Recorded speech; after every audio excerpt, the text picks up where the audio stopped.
और मैं हूं आपके साथ ज्योति कनौजिया। हिंदुस्तान की समस्या की ओर से सभी दर्शकों को होली के महापर्व की हार्दिक शुभकामनाएं एवं बधाई। होली भारतीय जनमानस के लिए एक सर्व स्वीकृत त्यौहार है।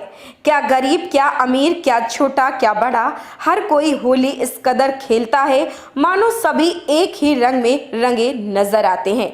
भारत में होली को प्रेम, सद्भाव और भाईचारे के उत्सव के रूप में भी मनाया जाता है।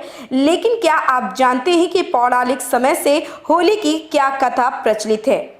आइए जानते हैं क्या कथा प्रचलित है।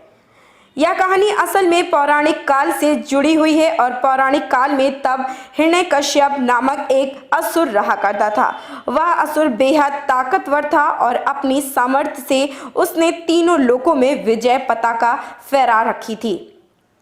ऋषि मुनि उसके भय से कांपते थे तो देवता भी उसके सामने आने का साहस नहीं करते थे।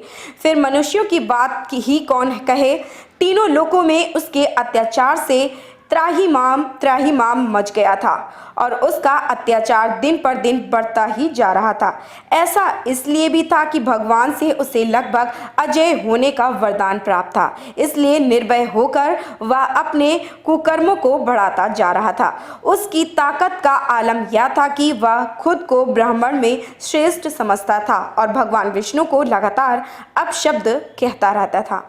तभी हिरण्यकश्यप को एक पुत्र रत्न की प्राप्ति हुई और उस पुत्र का नाम प्रहलाद रखा गया। प्रहलाद जन्म से ही ज्ञानी थे और भगवान विष्णु के परम भक्त थे।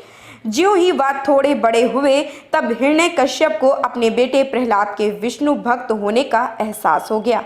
पहले प्यार से समझा बुझाकर हिरण्यकश्यप ने प्रहलाद को मनाने की कोशिश की, किंतु प्रहलाद की भक्ति अटल थी। जब समझाने बुझाने का कुछ असर नहीं हुआ तब हिरण्यकश्यप ने प्रहलाद पर बल प्रयोग करना शुरू कर दिया। वह उन्हें तरह तरह से प्रताड़ित करने लगा। कभी वह प्रहलाद को भूखे शेर के सामने डलवा देता था, किंतु प्रहलाद की भक्ति के सामने वह शेर भी नतमस्तक हो जाता था। कभी पहाड़ की चोटी से प्रहलाद को नीचे फेंक देता था, किंतु प्रहलाद भगवान का नाम लेते थे और भगवान उनकी हर जगह रक्षा करने को उपस्थित हो जाते थे। तरह तरह के जतन करके हिरण्यकश्यप हार गया और अंत में उसने अपनी बहन होलिका की मदद मांगी। बता दें कि इसी होलिका के नाम पर होली का त्यौहार मनाया जाता है। बहरहाल कथा में आगे चलते हैं तो हम देखते हैं कि होलिका से मदद मांगने पर होलिका अपने भाई हिरण्यकश्यप की मदद करने को तत्पर हो गई। होलिका को ब्रह्मदेव द्वारा वरदान प्राप्त था कि आग उसे जला नहीं सकती और अगर आग में वह किसी वस्तु के साथ जाए तो दूसरी वस्तु या दूसरा प्राणी भस्म हो जाएगा, किंतु होलिका को आग छू भी नहीं सकती। अपनी इसी वरदान की आड़ में होलिका ने प्रहलाद को गोद में लेकर अग्नि में बैठना स्वीकार कर लिया, किंतु प्रभु की महिमा अपरंपार है। भगवान विष्णु की कृपा से होलिका धू धू करके आग में जलने लगी, जबकि प्रहलाद आग में वैसे के वैसे सुरक्षित रहे।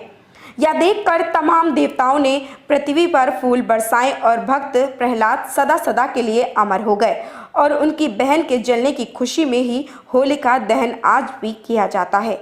वहीं बुराई पर अच्छाई की जीत के उपलक्ष्य में हम होली का त्यौहार मनाते हैं।